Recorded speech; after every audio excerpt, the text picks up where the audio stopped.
Vamos a empezar como, perdón, vamos a empezar como pensando en las funciones para correlacionar con la histología. ¿Sí? Acá, al igual que ya han visto en el sistema genital masculino, acá se tienen que producir los gametos. En este caso, los gametos femeninos, los ovocitos. También hay una función secretora, producir las hormonas sexuales y, por otro lado, proveer el ambiente apropiado para que ocurra la fecundación y, en el caso que ocurra la fecundación, para mantener el huevo o cigoto durante su desarrollo. Entonces, los órganos que forman este sistema son los órganos sexuales internos y externos y las glándulas mamarias. Los órganos sexuales acá tienen para repasar la ubicación anatómica y la relación con los otros sistemas. Los internos son ovario, trompas uterinas, útero y vagina. Y los externos son monte del pubis, clítoris, labios mayores y menores y glándulas vestibulares. Y también se considera parte de este sistema las glándulas mamarias. Todo eso vamos a ver hoy entonces la histología. Hay una característica de estos órganos que forman el sistema genital femenino que sufren cambios muy grandes morfológicos y funcionales a lo largo de la vida, y esto está regulado por mecanismos neuroendocrinos. Entonces hay una gran variación en el desarrollo con respecto a las distintas etapas de la vida de la mujer, ¿sí? En la infancia, en la vida fértil, menopausia o posmenopausia, porque vamos a ver que todo está relacionado con esa influencia neuroendocrina. En un esquema podemos ver así, a grosso modo, cuáles son las variaciones tanto del epitelio vaginal como del endometrio, por ejemplo, al momento del nacimiento, donde todavía hay una influencia de las hormonas maternas, en la infancia, que es atrófico, ¿sí? Y después se entra en un periodo cíclico por influencia hormonal en el que vamos a distinguir dos periodos, dos fases dentro de ese ciclo, y después vuelve a la atrofia en la menopausia, que se acuerdan ya en histopatología, hemos dicho que el estímulo, en este caso el estímulo es hormonal, si hay una respuesta a ese estímulo, un desarrollo, y después hay una atrofia cuando ese estímulo cesa. ¿Se acuerdan también que como ejemplo habían visto la atrofia testicular también por cese de la estimulación hormonal? Son todos ejemplos de adaptaciones fisiológicas de los tejidos.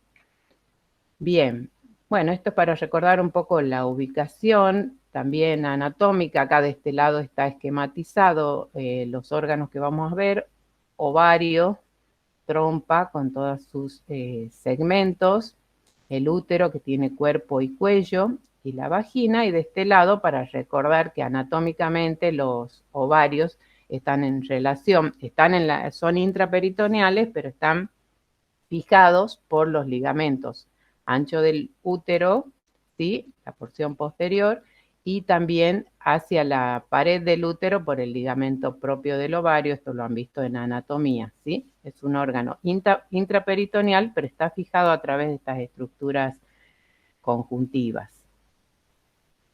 Vamos a hablar entonces de la histología del ovario, que es la más compleja y la más importante, ¿sí?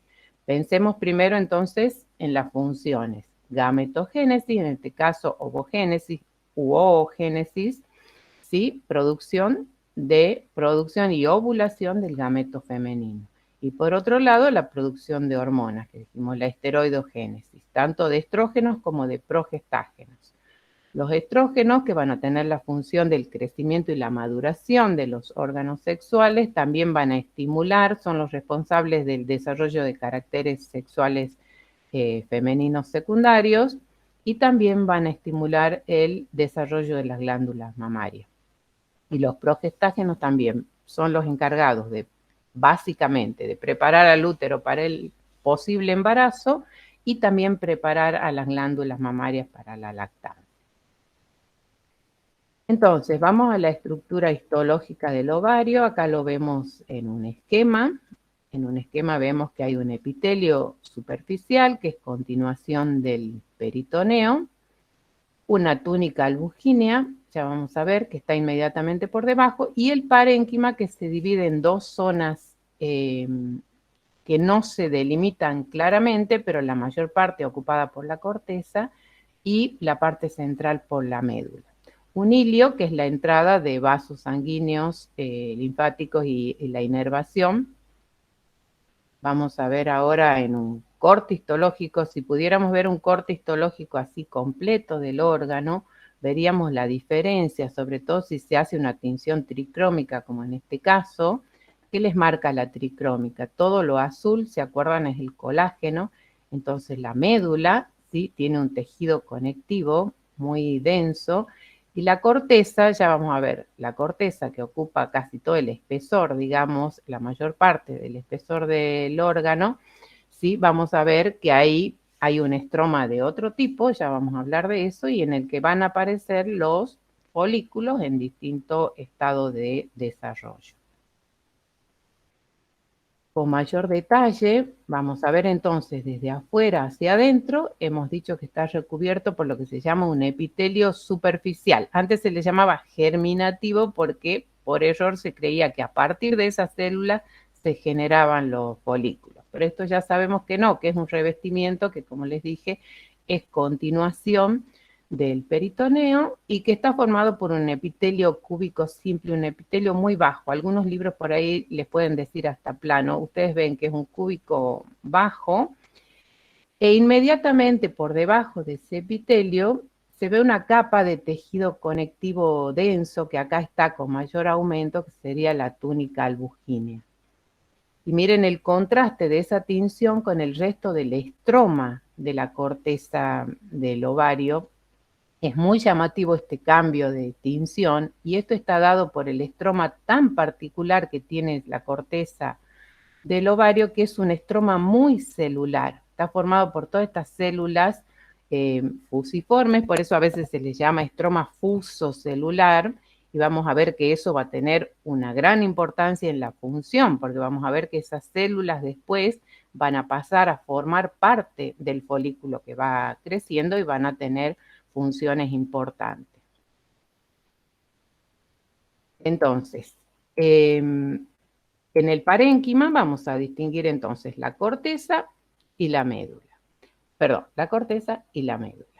Entonces, como dijimos, la corteza tiene un estroma de tejido conjuntivo con células fusiformes densamente agrupadas, se habla como en remolinos, ¿sí?, una red, y además en una red de fibras colágenas. ¿Y qué más vamos a ver? Los folículos en distinto estadio de desarrollo. En cambio, la médula, ¿sí?, en los cortes que tomen la médula, que ocupa mucho menos proporción del órgano, vamos a ver que hay un tejido conjuntivo laxo, vasos sanguíneos, linfáticos y nervios. Entonces, la corteza, tenemos el estroma, acá lo tienen con mayor aumento al estroma que les describo y que es muy característico de la corteza ovárica porque es un estroma muy celular, ¿sí? Son estas células así alargadas, el núcleo también acompaña a la forma de la célula, como decimos, células fusiformes, y los folículos en distintos estadios de desarrollo inmersos en ese estroma muy celular. Cuando hablamos de folículo en distintos estadios de desarrollo, vamos a tener que describir todo el proceso que ocurre en ese folículo a lo largo de la vida de la mujer y de los ciclos, sobre todo. Acá tienen marcado en el sentido de las agujas del reloj lo que es ese desarrollo folicular, que se inicia con un folículo primordial. Clasificamos para estudiar, pero es un proceso que ocurre gradualmente, ¿sí? Nosotros vamos a caracterizar morfológicamente lo que es un folículo primordial, un primario inicial, un primario avanzado, también lo vamos a llamar unilaminar o multilaminar, un secundario, el folículo secundario en distinto grado, digamos, de maduración, hasta llegar al que llamamos maduro de De Graaf, que es el que se va a ovular Y una vez que se expulsa el óvulo, tenemos estas estructuras residuales que las vamos a encontrar en forma de cuerpo hemorrágico, cuerpo lúteo o cuerpo álbica. También acá les aparecen folículos atrésicos y ya vamos a ver a qué se refiere el proceso de atresia que ocurre durante toda la vida de la mujer y que es la degeneración de los folículos que no llegan a madurar, degeneración y reabsorción de esos folículos, y también vamos a ver esas imágenes cómo pueden aparecer en un corte histológico del ovario. Entonces, podemos decir que en el ovario de la mujer en edad fértil hay folículos en distinto estadio de desarrollo, aunque siempre los más abundantes van a ser los primordiales. Después, cíclicamente, grupos de esos folículos van a ingresar en un proceso de maduración. En la especie humana sabemos que es uno el que llega normalmente llega uno a la madurez para ser ovulado. Antes de pasar a describir cada uno de estos, bueno, lo veamos primero esquemáticamente. Entonces vamos a considerar folículo al ovocito con las células epiteliales que lo rodean. Y vamos a definir entonces un folículo primordial, un folículo primario que vamos a llamar unilaminar, formado por una capa de células foliculares. ¿Sí? Después vamos a ver que esas células foliculares proliferan y vamos a tener otro estadio que se llama primario multilaminar. Acá claro que pueden encontrar otros nombres en los libros. Esta es la clasificación que nosotros elegimos. Siempre que ustedes entiendan cuál es el proceso que va ocurriendo y que describan cada uno de ellos, no hay problema con las denominaciones. Una vez lo que se ve, por supuesto, además de los cambios que vamos diciendo en las células foliculares, es que el folículo va creciendo en tamaño, ¿sí? Y el ovocito también. El folículo secundario le vamos a llamar cuando aparezca el antro folicular, o sea, son estos espacios o lagunas que aparecen entre las células foliculares. Y al maduro cuando esté completamente el antro formado, y el maduro vamos a ver que el ovocito queda rodeado por una sola capa de células foliculares. Más o menos acá empezamos a ver cortes histológicos con folículos en alguno de esos estados de desarrollo. Antes de describir cada uno de ellos, les quiero recordar esta correlación que hay entre este desarrollo folicular que estamos describiendo y lo que está pasando en el núcleo de esa célula, que ustedes ya lo han estudiado en biología, pero que vale la pena recordarlo y correlacionarlo, ¿sí? Nosotros sabemos que este desarrollo folicular se inicia en la vida intrauterina, en la vida embrionaria, a partir de las ovogonias que sufren mitosis, y en la vida embrionaria se inicia la primera división meiótica, pero queda allí, detenida en la profase de la primera división meiótica. Esto es lo que está pasando en el núcleo, ¿sí? En toda la vida, incluso en la vida intrauterina, ocurre el proceso de atresia. O sea, acá se habla de millones de células, se habla de 5, de 7 millones de células que pueden existir en el embrión. Sin embargo, uno sabe que al momento del nacimiento, aproximadamente se habla de un 10% de esos 600.000, ¿sí?, ovocitos pueden existir al nacimiento, y durante toda la vida de la mujer va a seguir ocurriendo el proceso de atresia. En el nacimiento entonces tenemos el ovocito detenido en la profase de la primera división meiótica, ¿sí?, folículos primordiales. Recién en la pubertad, por influencia de las hormonas, se va a producir el desarrollo, la maduración, tanto del folículo, porque también se habla de maduración folicular y de maduración nuclear. ¿Qué implica la maduración nuclear? Reinicio de la meiosis, ¿sí? Entonces, no solo va a crecer el folículo, sino que va a haber acá en el núcleo la maduración nuclear, que implica se reinicia la meiosis, se completa la meiosis 1 y se detiene la metafase de la segunda división meiótica. Y solamente si ocurre fecundación, saben que se va a completar esa segunda meiosis, y se va a restituir el número, la dotación cromosómica de la especie. A su vez, en paralelo, en el folículo, ¿sí? El folículo maduro es el que se llega a ovular y una vez que ocurre la ovulación va a quedar la estructura residual que es el cuerpo lúteo. Esto es muy importante que lo correlacionen con lo que se acuerdan de biología para que no confundan el desarrollo o la maduración, que se habla también del folículo, con la maduración nuclear del ovocito, ¿sí? De la gameta. Bien, dicho esto, vamos a describir cada uno de esos estadios. Vamos a llamar folículo primordial, entonces a este que aparece ya en la vida fetal, que es un crecimiento independiente de las hormonas y que se encuentra en la corteza del ovario en gran cantidad, inmediata, como dijimos, inmediatamente por debajo de la túnica albuginea. Este folículo está formado por el ovocito y una capa de células foliculares planas. Esto lo pueden ver acá en distintos cortes y recuerden, como les dije, que es un proceso gradual.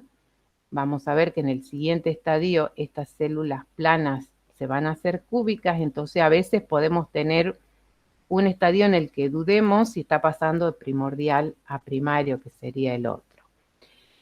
Ultraestructuralmente, esta célula, ¿de qué está compuesta? Hemos dicho un núcleo grande, voluminoso, con un nucleolo prominente, y en el citoplasma todas las organelas de la célula, que en general acá se pueden encontrar como en aglomeraciones que se llama cuerpo de Balbiani, ¿sí? Pero se sabe que corresponde a acúmulos de las organelas citoplasmáticas.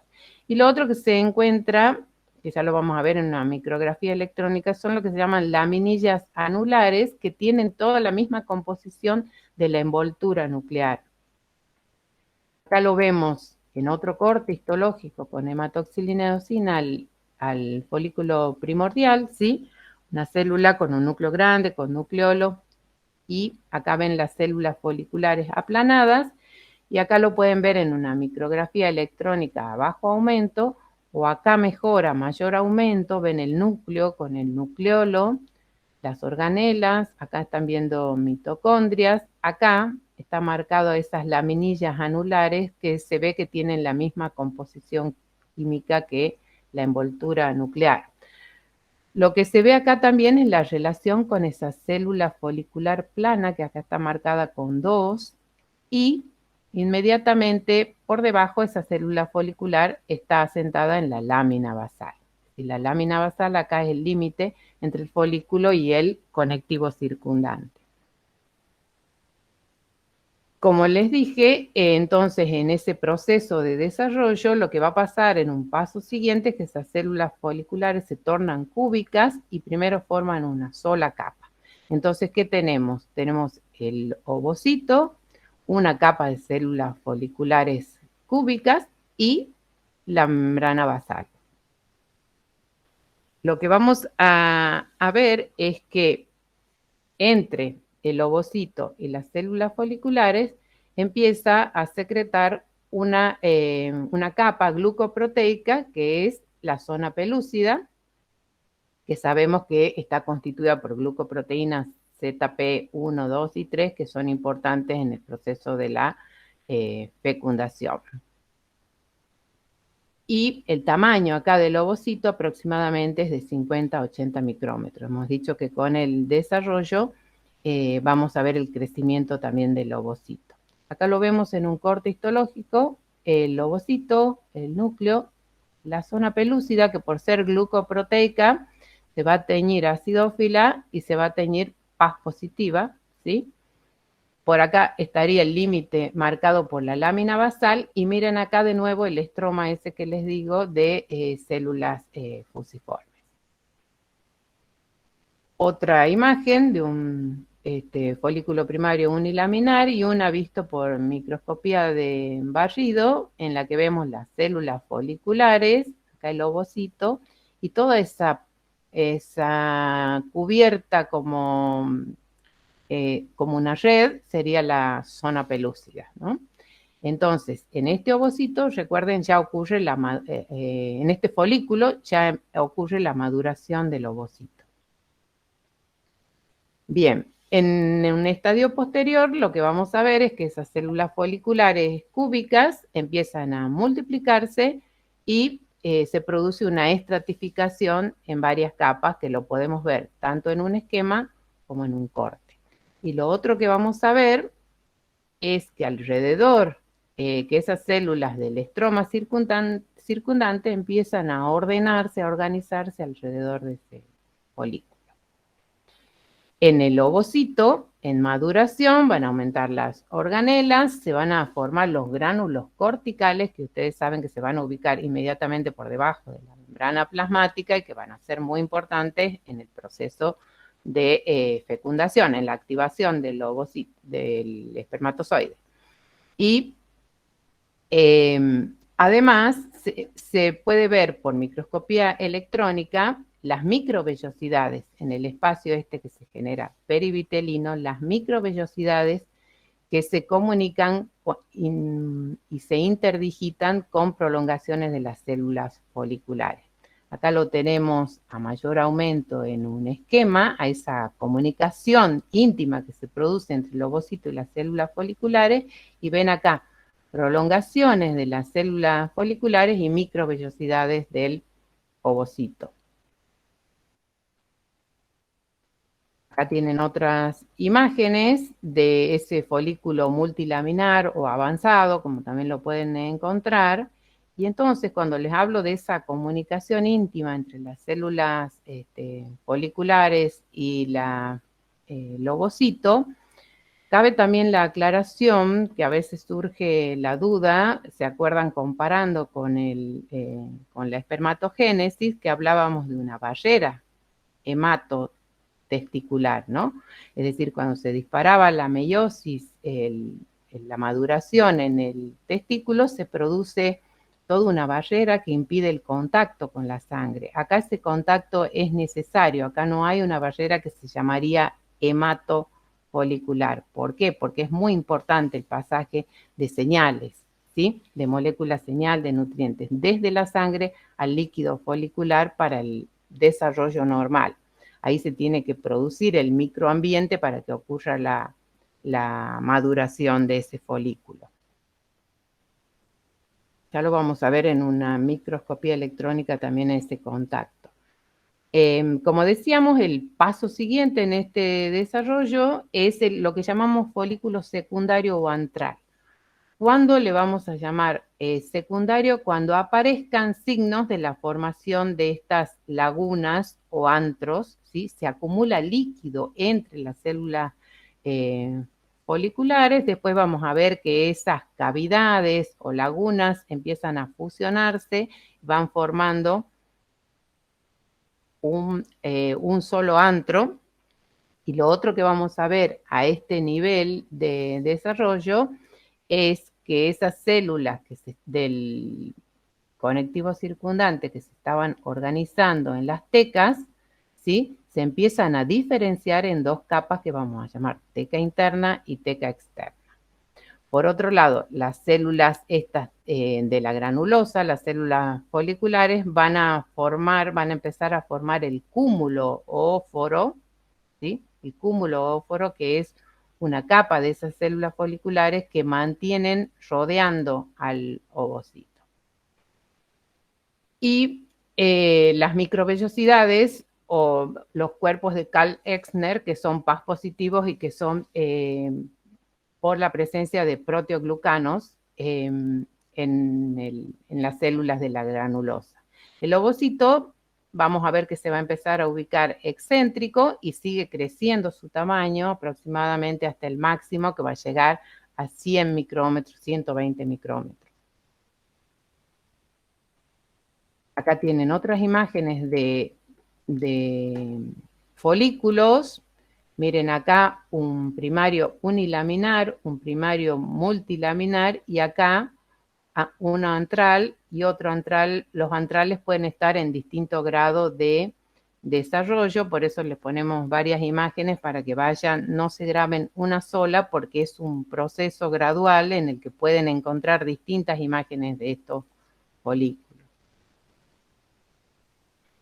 Con respecto a las tecas, entonces, como dijimos, se van a organizar en teca interna y teca externa. Siempre tengan presente que tenemos acá el antro, la capa de la granulosa, que se llama todas las células foliculares. Acá estaría la lámina basal y siempre marcando el límite, ¿sí?, entre el folículo y las tecas, la lámina basal.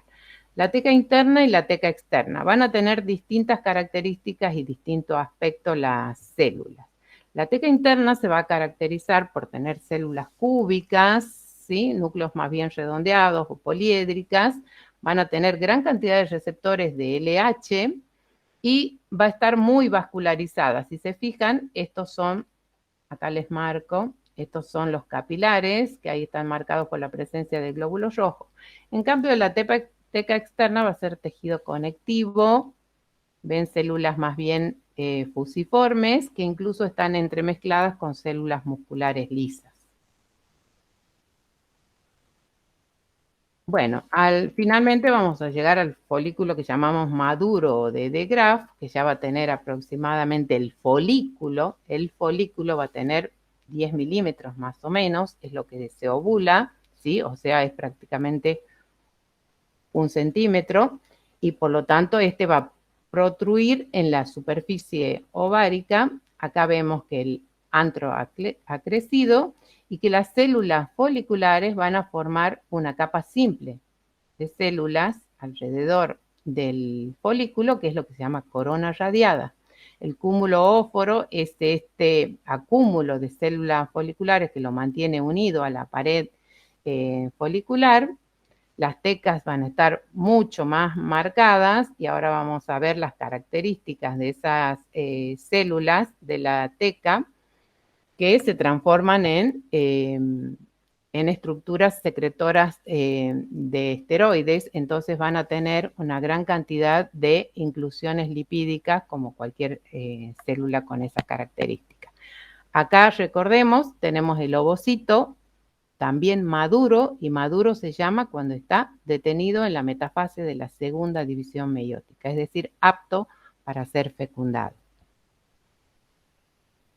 Entonces va a ocurrir la ovulación, que es un proceso que va a estar regulado hormonalmente, ¿sí?, en el cual ese ovocito maduro se libera del folículo de Graaf por acción de las hormonas FSH y LH. Ya vamos a ver una relación con el ciclo, pero recuerden que es el pico de LH previo a la ovulación el que dispara este proceso, la ovulación. Se produce la ovulación y va a quedar el cuerpo lúteo como cuerpo residual. ¿Por qué se produce la ovulación? Es un proceso bastante complejo que depende de muchas fuerzas que actúan acá, ¿sí? Hay cambios hormonales y procesos enzimáticos que producen la salida, que provocan la salida de ese óvulo. Entonces el óvulo va a estar formado, ¿sí?, por el ovocito, ¿sí?, la zona pelúcida y la corona radiada. ¿Qué factores intervienen en esta expulsión?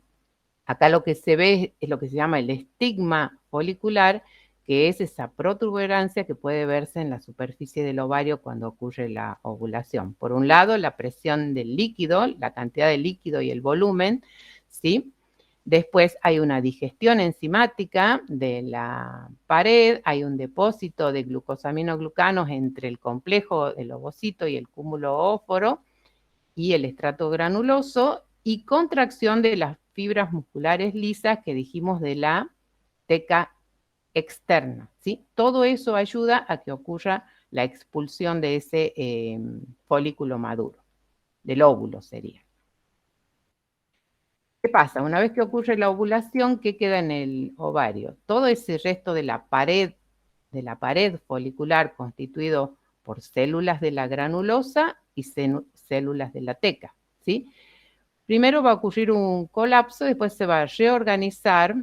Ustedes ven acá esa cavidad que ha quedado una vez que se elimina el óvulo, queda esta cavidad y queda toda esta pared residual, como dijimos, formadas por células de la granulosa y células de la teca. Entonces, en un primer momento, por hemorragia, digamos, de todos los capilares de la teca interna, sobre todo, que es muy vascularizada, se puede encontrar lo que se llama un cuerpo hemorrágico, que es muy transitorio. Rápidamente eso va a pasar a un proceso que se llama de luteinización. Eso es muy importante. ¿Qué quiere decir la luteinización de estas células? ¿Sí? Piensen que todas estas células de la teca que provienen de ese estroma celular, ahora se están transformando en una estructura secretora. Entonces, estas células van a aumentar el tamaño, se van a cargar de lípidos y vamos a distinguir, la mayor parte van a ser las que provienen de la granulosa. Se llaman granuloso-luteínicas, son más grandes, aproximadamente 30 micrómetros, están en toda la parte central. Y las tecoluteínicas van a quedar en la parte externa, formando aproximadamente un 20% del cuerpo lúteo. Vamos a ver con más detalle. Las vamos a ver en un corte histológico con hematoxilina eosina. Estas más grandes, con citoplasma mucho más amplio, y en esos núcleos redondeados son las granuloso-luteínicas. ¿Sí? Son las más abundantes. Pero ven que hay una diferencia en tamaño con las tecoluteínicas, que son estas más pequeñas. Y lo mismo con la carga de inclusiones lipídicas. Acá tienen una microscopía electrónica de transmisión donde se puede ver una granuloso-luteínica, el núcleo y la abundancia de gotitas lipídicas, ¿sí? Que son la fuente, los precursores para la síntesis de hormonas esteroides, y una tecoluteínica, mucho más pequeñas, y el núcleo con cromatina más condensada.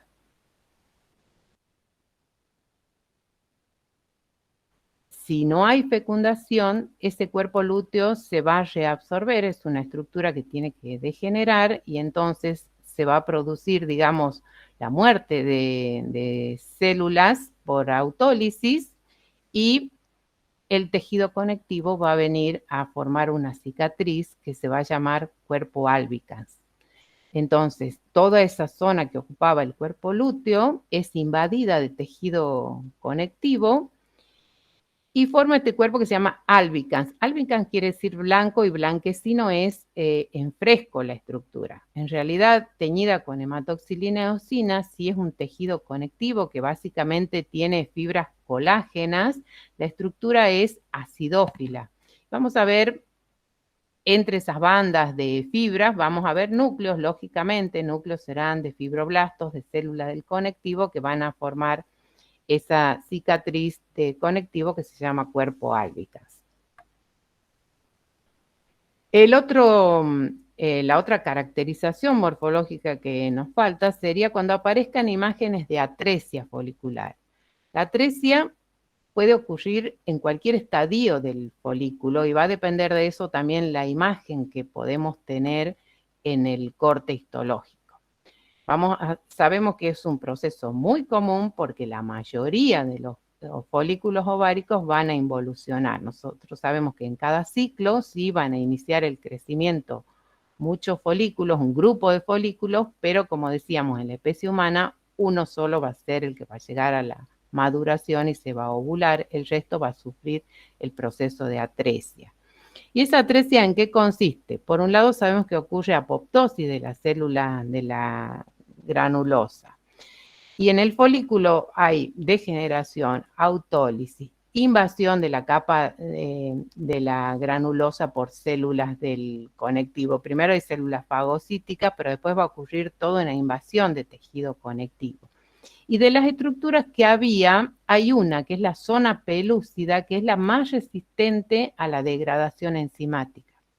Entonces, uno de los signos morfológicos que vamos a tener característicos es la persistencia de esa zona pelúcida, que la van a ver así como una gota acidófila que persiste, en este caso les estoy señalando este folículo, en el que queda como una mancha central, es un resto de la zona pelúcida que nos está marcando que ahí hay un folículo atrésico. Pero este es un proceso que lo podemos encontrar en distintos estadios. Si lo que tomamos en el corte es la invasión del tejido conectivo. Miren acá este más grande, acá está un resto de la zona pelúcida una gota así acidófila en el centro, y todo lo que ven alrededor, todo como una zona más clara, es la invasión de tejido conectivo, que contrasta con la tinción del estroma circundante. Entonces, lo que vamos a ver es así como una zona, una estructura que queda como más pálida en el estroma ese tan coloreado del ovario, y así vamos a ir identificando distintos estadios de esa atresia.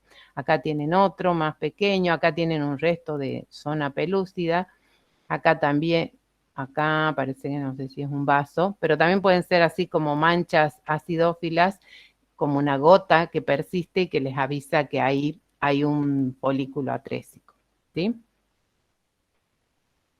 Bien, dicho esto, vamos a pasar ahora a describir la estructura de las trompas. Las trompas uterinas, entonces, o trompas de falopio, vamos a pensar primero en la función. ¿Cuál es la función de esta estructura? Transportar el óvulo desde el ovario hasta el útero, proveer el ambiente adecuado, porque acá va a ocurrir la fecundación, y nutrir al huevo cigoto en las primeras etapas del desarrollo hasta que vaya a anidar en el útero, ¿no es cierto? Ustedes ya por anatomía saben que la trompa tiene regiones. Una es el infundíbulo, que tiene estas fimbrias o prolongaciones móviles, ¿sí? Que van a tratar de captar al óvulo. La ampolla, que es esta parte más dilatada donde ocurre la fecundación. Sector, digamos, que es el que comunica con el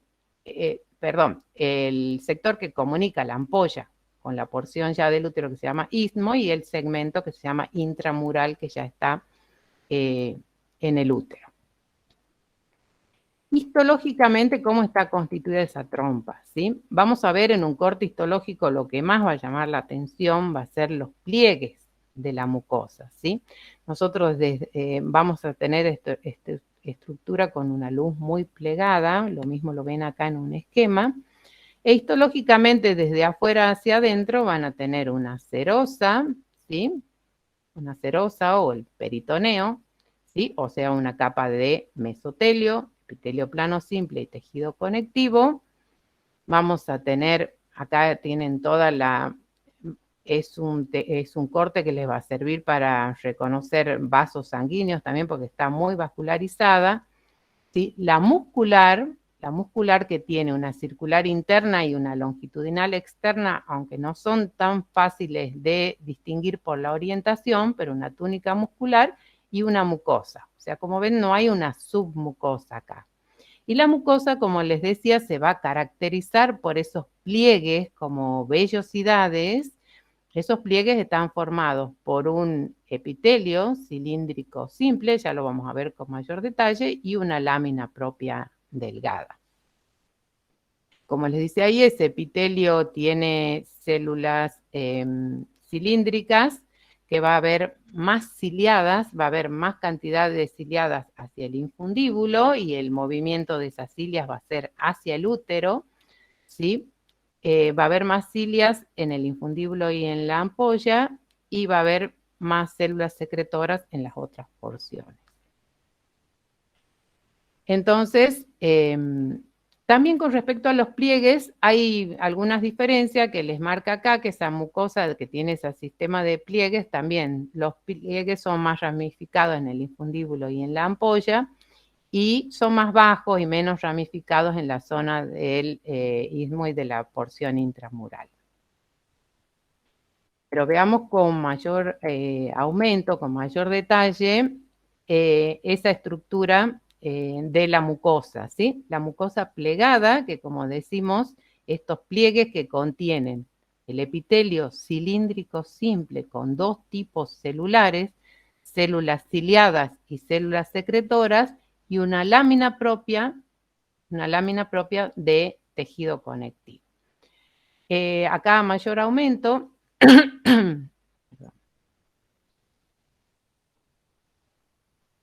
se pueden distinguir las células perfectamente, las células cilíndricas ciliadas y las células secretoras, obviamente no ciliadas. y vamos a ver que esas células también, todo ese epitelio responde a cambios hormonales cíclicos, ¿sí? Los estrógenos estimulan la ciliogénesis y la progesterona la proporción de células secretoras. O sea, ambas están reguladas hormonalmente. Acá tienen otra micrografía con hematoxilina eosina, células ciliadas y células secretoras. Acá pueden ver esa diferencia en una microscopía de barrido, la diferencia entre las ciliadas y las secretoras, y acá en una microscopía de electrónica. Células ciliadas y células secretoras. Bien, esto sería con respecto a trompas. Vamos a ver ahora la estructura del útero. El útero, pensemos en la función. El útero sabemos que es un órgano muscular en forma de pera que se encuentra en la cavidad abdominal y cuyas funciones son la implantación o anidación del embrión y el mantenimiento, desarrollo, protección del feto. Es un órgano que va a sufrir grandes cambios, ¿sí? En el caso de que ocurre un embarazo, porque tiene que albergar al embrión hasta el nacimiento. Tiene anatómicamente dos zonas, el cuerpo y el cuello. Y en cuanto a su estructura histológica, vamos a ver que el cuerpo está formado por tres capas. Vamos a ver desde adentro hacia afuera el endometrio, que es la capa mucosa. Está formada por un epitelio cilíndrico simple, que es glandular, forma las glándulas endometriales, tiene células secretoras y tiene pocas células ciliadas y una lámina propia de tejido conectivo laxo. ¿Sí? Es un órgano principalmente muscular y ese músculo, toda esa capa muscular se llama miometrio. Si bien se describen en esta capa muscular una capa media que se llama estrato vascular y a ambos lados las capas interna y externa, les diría que la orientación de las fibras no les facilita que puedan distinguir exactamente las tres capas, ¿no? En realidad hay haces, sí, la capa interna y la externa por ahí tienen haces más orientados paralelos al eje longitudinal del útero, pero es difícil distinguir las tres capas. Lo que tienen que ver que principalmente es músculo liso y que está revestido por lo que se llama perimetrio, que es una serosa, que es el peritoneo visceral, salvo en una pequeña parte anterior que puede haber un recubrimiento de adventicia. Vamos a ver el endometrio, ¿sí? Que es la capa que sufre grandes cambios hormonales cíclicos durante toda la vida fértil. El endometrio está formado a su vez por dos zonas o capas que se diferencian tanto por la estructura como por la función. Hay una capa que llamamos funcional, el estrato funcional, que es este más superficial, es la capa que ocupa mayor parte del espesor, contiene glándulas, las glándulas uterinas, hemos dicho que es un epitelio cilíndrico que forma glándulas y es la capa que va a proliferar y va a degenerar durante el ciclo menstrual. La capa basal se va a conservar después de la menstruación y va a actuar como una reserva para la regeneración de la capa funcional, ¿sí? Lo otro importante que vamos a ver acá es que la circulación arterial acá se viene ramificando hasta estas arterias que invaden también toda esta capa y que forman las arterias espiraladas o helicoidales. Entonces, como dijimos, toda esta mucosa va a sufrir cambios cíclicos que lo van a preparar para la posible implantación del embrión, ¿sí? Capa funcional, capa basal y las arterias en espiral. Ahora vamos a ver cuáles son esos cambios cíclicos que ocurren en esta mucosa. Relacionemos con lo que sabemos de los cambios hormonales que ocurren a nivel de todo el ciclo, relacionemos con lo que dijimos del ciclo ovárico también, con respecto a la regulación de las hormonas, y acá tenemos lo que es los cambios en el endometrio. Le vamos a llamar fase proliferativa entonces, que va a coincidir con la maduración folicular y que va a estar bajo la influencia de los estrógenos, ¿sí? Y la fase secretora, que va a coincidir con la actividad funcional del cuerpo lúteo, ¿sí? Productor principalmente de estas hormonas, y que va a dar la fase secretora, en la que se va a desarrollar todo ese endometrio. Esas glándulas van a tomar distinto aspecto, ahora lo vamos a ver en un corte histológico, y en la fase menstrual, donde comienza la producción hormonal del ovario, declina con la degeneración del cuerpo lúteo. Entonces, ¿qué vamos a ver en un corte histológico? Acá tienen las distintas fases, la fase proliferativa, la fase secretora y la fase menstrual, en dos aumentos distintos para ver esos cambios cíclicos. Dijimos que en la fase proliferativa, bajo acción de los estrógenos, entonces tenemos acá el endometrio. Miren que la mayor parte está ocupada entonces por esa capa funcional, ¿sí? Acá es la capa basal y todo esto es el miometrio. Visto con mayor aumento, lo que más llama la atención en el corte histológico en esta fase es la morfología de esas glándulas, ¿sí? Las glándulas tienen un trayecto que se llaman rectos, glándulas rectas, ¿ven? Las vamos a comparar con las otras fases. Las arterias acá están revascularizando toda esta zona. En la fase secretora, el cambio más llamativo en este endometrio va a ser justamente el aspecto de esas glándulas que se vuelven tortuosas, se llaman en tirabuzón o en serrucho. Es la fase secretora, bajo efecto de progesterona. E incluso se puede llegar a ver en la luz de esas glándulas, ven ahí la secreción.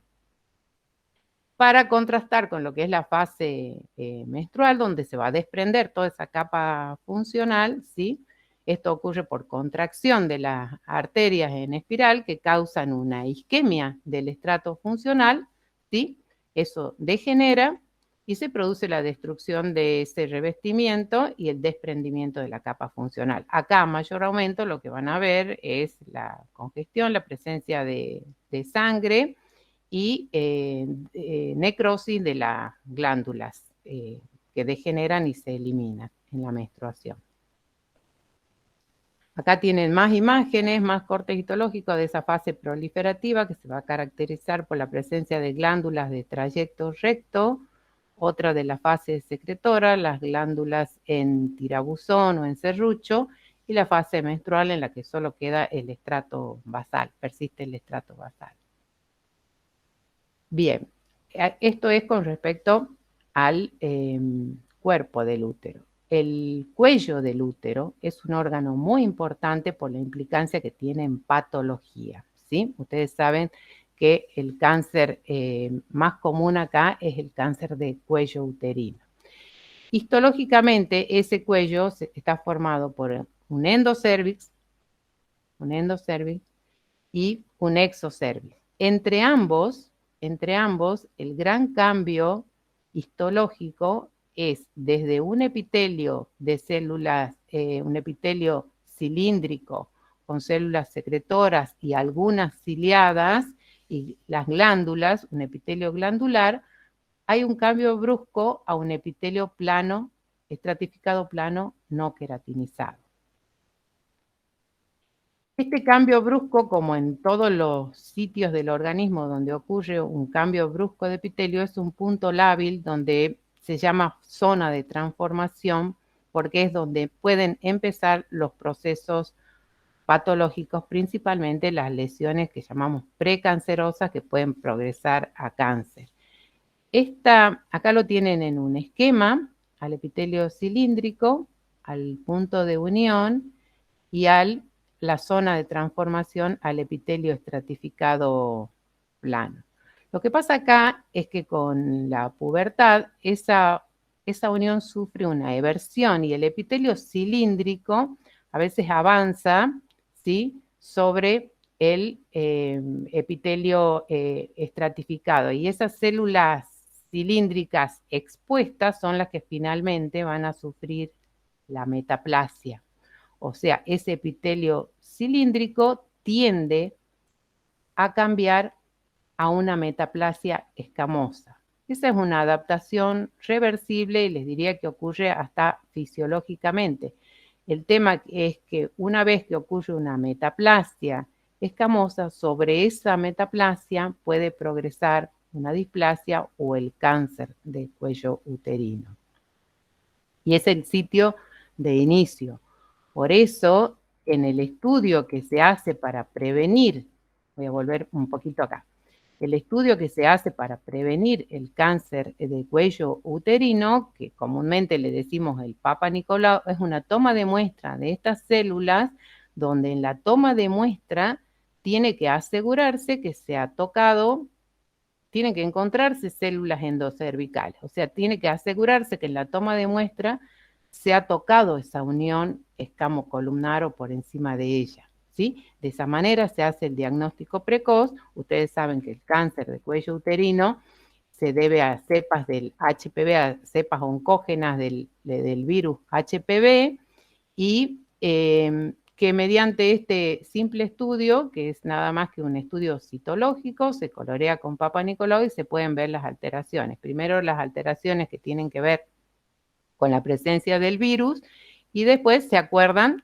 que ya lo han visto en patología, que esto puede empezar, si este es el epitelio normal, estratificado plano, no queratinizado, se acuerdan que clasificamos a la displasia, en este caso como SIN, neoplasia intraepitelial cervical, cuando ocupa SIN 1 cuando ocupaba 1/3, SIN 2 cuando ocupaba 2/3 más o menos, y además se van aumentando las atipías celulares, y SIN 3 o carcinoma in situ, ¿sí?, cuando las alteraciones ocupan toda la altura del epitelio. Por citología, esto se puede ver perfectamente, y ya hablamos de esto en histopatología, ¿sí? Si estas son las células superficiales normales, acá tenemos alteraciones compatibles con un SIN 1, un SIN 2, un SIN 3. Recuerden que lo primero que se va a ver es un ligero agrandamiento nuclear, después ese agrandamiento que no va acompañado de un aumento del tamaño celular, o sea, va aumentando la relación núcleo-citoplasmática, y después en los núcleos podemos ver todos los criterios citológicos de malignidad que hemos estudiado, la hipercromacia, la multinucleación, la disposición irregular de la cromatina, la presencia de nucleolos, en fin, todo lo que han estudiado en histopatología. Bien, por último, con respecto a la histología, nos faltaría la estructura histológica de la vagina, ¿sí? La vagina es un tubo fibromuscular, ¿sí? Comunica los genitales internos con los genitales externos. Histológicamente distinguimos una capa mucosa, una muscular y una adventicia. Como ven, acá no les marco una submucosa, lo mismo que en el útero, ¿sí? La mucosa, entonces, ya se va a continuar, ¿sí?, de ese epitelio plano estratificado no queratinizado que vimos en exocervix, se va a caracterizar por tener pliegues transversales y por estas papilas, que son estas entradas del tejido conectivo dentro del epitelio. No hay glándulas a nivel de vagina. ¿Cómo se lubrica esta zona? Se lubrica gracias a las glándulas endocervicales y a glándulas vestibulares externas, ¿sí? La túnica muscular, si bien también se habla de dos estratos de músculo liso, están entremezclados, una circular interna y una longitudinal, perdón, acá está la muscular, una circular interna y una longitudinal externa, que no son fáciles de distinguir, y externamente hay una adventicia en la que también se distinguen dos capas, como un tejido conectivo denso interno y más laxo externo. Bien, por último, nos falta la estructura histológica de las glándulas mamarias, que como dijimos consideramos parte de este sistema. La glándula mamaria es otro ejemplo de glándulas exócrinas, como ustedes vieron, o sea que acá tenemos que encontrar la estructura que hemos descrito como glándula exócrina, es decir, un estroma, un parénquima, y en ese parénquima tenemos que encontrar las estructuras secretoras y las estructuras conductoras de la secreción. Se considera que estas son glándulas sudoríparas modificadas, sí, porque son glándulas subcutáneas que se desarrollan en la especie humana en los dos sexos, simplemente en la mujer hacia la pubertad tienen su mayor desarrollo y es la estructura que vamos a describir, ¿sí? Se consideran glándulas túbulo-alveolares, la glándula está formada a su vez por 12 a 20 glándulas individuales que se ubican en cada una en un lóbulo y cada glándula desemboca en un conducto galactóforo que tiene una zona dilatada antes de llegar al pezón, ¿sí? Que es por donde sale la secreción. El estroma está formado por tejido conectivo laxo y denso y por tejido adiposo. Veamos cómo es la estructura histológica de esta glándula. Primero, en este esquema nos ubiquemos, entonces, hemos dicho que está formada por lóbulos. Esos lóbulos, a su vez, están formados por lobulillos, ¿sí?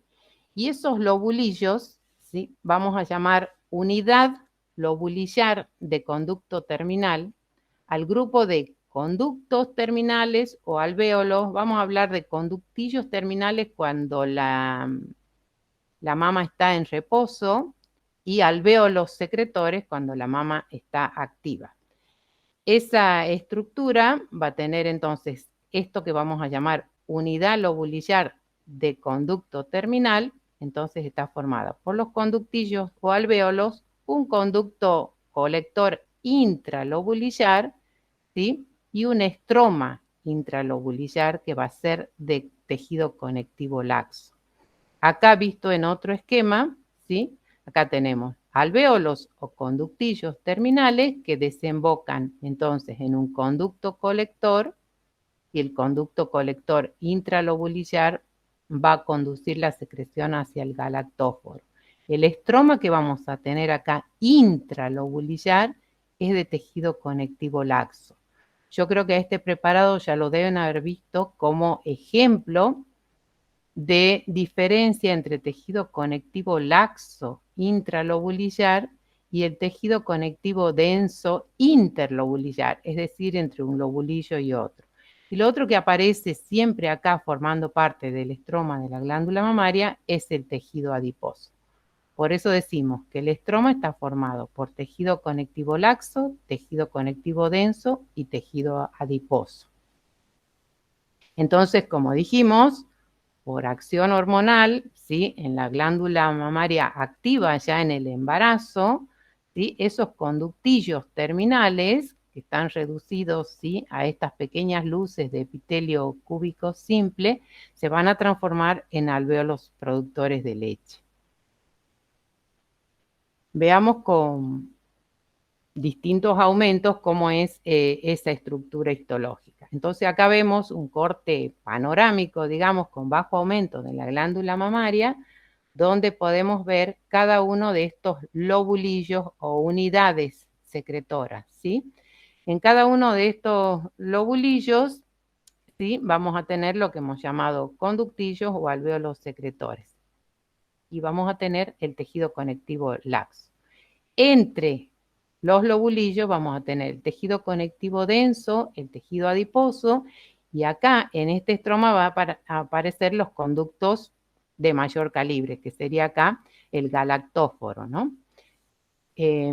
Visto a mayor aumento estos lobulillos o unidades lobulillares, ¿sí?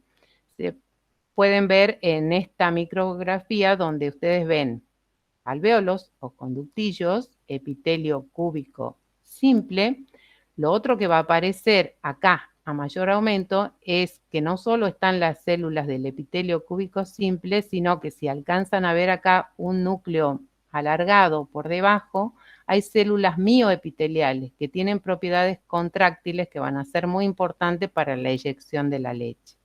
Esas están dentro de la lámina basal de este epitelio.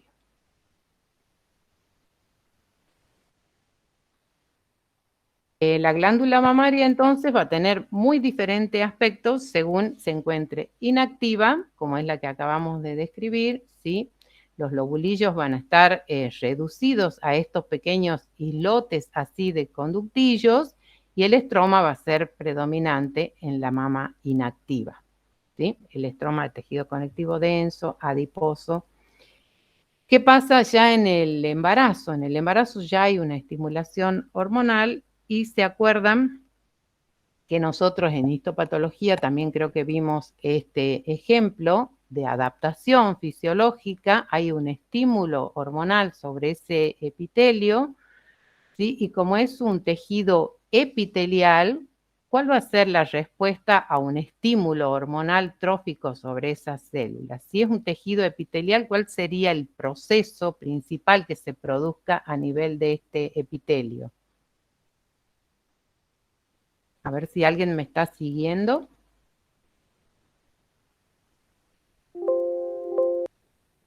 ¿Hay alguien del otro lado? Hemos estudiado en histopatología distintos mecanismos de adaptación celular. Hipertrofia. A ver, ¿qué opina el resto?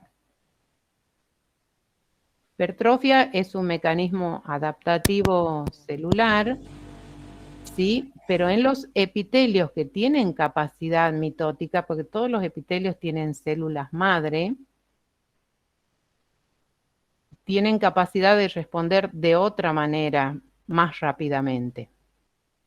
¿Cuál sería el otro proceso que va a hacer que, miren, que esta mama se transforme primero en esta sería un corte típico en embarazo o en la lactancia, donde todo el estroma prácticamente queda ocupado por el parénquima funcionante? ¿Qué otro proceso se acuerdan de respuesta y de aumento de la cantidad de células? No del tamaño, sino de la cantidad de células epiteliales. ¿Nadie se acuerda? Hiperplasia. Ahí estamos, ahí estamos. Principalmente va a ser la hiperplasia porque es un tejido epitelial. Y ya que estamos, les pregunto, en el útero, en el embarazo, el aumento de ese miometrio, que imagínense de un órgano que tiene aproximadamente el tamaño y la forma de una pera, tiene que albergar al embrión a todo el desarrollo del feto. Ese miometrio, ¿qué procesos adaptativos sufre? Si es tejido muscular liso. Una hipertrofia. Ahí sí les creo. Si bien se habla de que también hay una hiperplasia porque hay miofibroblastos, hay células, el músculo liso tiene una restringida capacidad mitótica, pero sí aumenta también, se dice que aumenta el número de fibras, pero el músculo no tiene la capacidad de un epitelio de entrar al ciclo celular y dividirse, ¿sí? Entonces el músculo generalmente cuando hay un aumento de la demanda, del estímulo, en ese caso hormonal, responde adaptándose generalmente con hipertrofia. Es decir, lo que pasa es la fibra muscular aumenta su tamaño y, como les digo, en menor proporción también aumenta el número. Acá va a predominar la hiperplasia, ¿sí? Entonces, este es un ejemplo de hiperplasia, es adaptativa. Ustedes saben que esto, cuando cesa el estímulo, es decir, cuando se completa la lactancia, cuando cesa la lactancia, esto va a volver, ¿sí?, a la proporción de tejido epitelial y estroma normal, ¿sí? Acá lo tienen también en un esquema que les marca que en el embarazo proliferan ahí los alvéolos, ¿sí? Y después, bueno, con la secreción de leche, el aumento en la lactancia, ¿sí? Bien. Otra característica de ese epitelio es, si uno lo ve con microscopía de transmisión, microscopía electrónica, se sabe que el proceso de la secreción de la leche se produce por dos mecanismos, ¿sí? Por secreción merocrina, la parte proteica de la leche, y por secreción apócrina, ¿sí? La liberación de la gota lipídica, los lípidos por secreción apócrina. Bueno, y por último, vamos a hablar del cáncer de mama porque es un cáncer de mucha incidencia, muy frecuente, y vamos a ver qué cambios ocurren acá histológicamente. Por empezar, vamos a distinguir entre lo que se llama carcinoma in situ y carcinoma invasivo. Recuerden, el carcinoma in situ es una proliferación maligna, pero que no ha atravesado la membrana basal. Entonces, dentro del carcinoma in situ se habla del ductal y del lobulillar, que es el de los acinos, ¿sí? Lo que se clasifica el cáncer es en de bajo grado, como pueden ver acá, esta proliferación de células que forman incluso como estos puentes celulares acá entre estos espacios, y este sería de bajo grado, el carcinoma ductal, ¿sí? De bajo grado. En cambio, un carcinoma ductal de alto grado ya no se ven esos espacios, sino que se ve totalmente todo lo que es el lobulillo, ¿sí? El aumento, la proliferación celular ocupa todo el lobulillo sin dejar ninguna luz, ¿sí? Pero no altera el límite del lobulillo.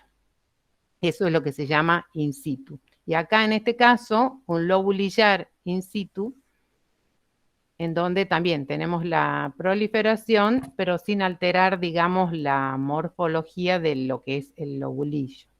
En cambio, cuando el cáncer es invasivo o infiltrante, este es lamentablemente el 70 o 80% de los cánceres de mama, se van a clasificar por las características, sobre todo citológicas. Y recuerden que a mayor grado de indiferenciación, recuerden que en los criterios de malignidad hablamos de anaplasia, es la pérdida de la diferenciación celular. Entonces, estos cánceres se clasifican en cuanto al grado de diferenciación celular. Cuanto más indiferenciado, cuanto más anaplásico, ¿sí? Mayor pronóstico, ¿sí? Entonces, en ese sentido, se clasifican en diferenciado, que quiere decir que las células se parecen aproximadamente a las normales, y acá tenemos con esos núcleos pequeños, pero ya vemos, ¿no? La hipercromasia, prácticamente todo iguales. En cambio, se llama moderadamente diferenciado cuando ya vemos formación de túbulos menores y nidos celulares, y ya vemos lo que se llama núcleos pleomorfos, o sea, con distinta morfología, ¿sí? El aspecto monomórfico es cuando son todos parecidos, pleomórfico cuando tienen distintas formas los núcleos. Y lógicamente el de peor pronóstico es el poco diferenciado, donde ya lo que se ven es células, así capas de células pleomorfas, incluso con mitosis, aumento de las mitosis y áreas de necrosis, ¿sí? Esto marca el peor pronóstico de estos cánceres. Y este es uno, como les digo, lo tratamos porque es uno de los más frecuentes en la mujer y se pueden prevenir perfectamente con los controles periódicos. Creo que acá terminamos.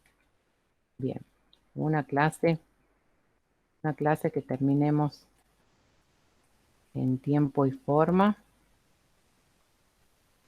Si me quieren hacer preguntas, ¿están ahí todavía? Sí, profe. Bueno, ¿alguna duda de cómo van a estudiar la histología del aparato, del sistema genital femenino? Sí se entendió todo, profe. Bueno, muchas gracias. Si no hay más preguntas, igual saben que el miércoles estamos disponibles si están resolviendo y tienen alguna duda, pero bueno, básicamente me parece que está bastante esquematizada la estructura histológica y hasta qué grado de detalle tienen que llegar en los tipos celulares, ¿no?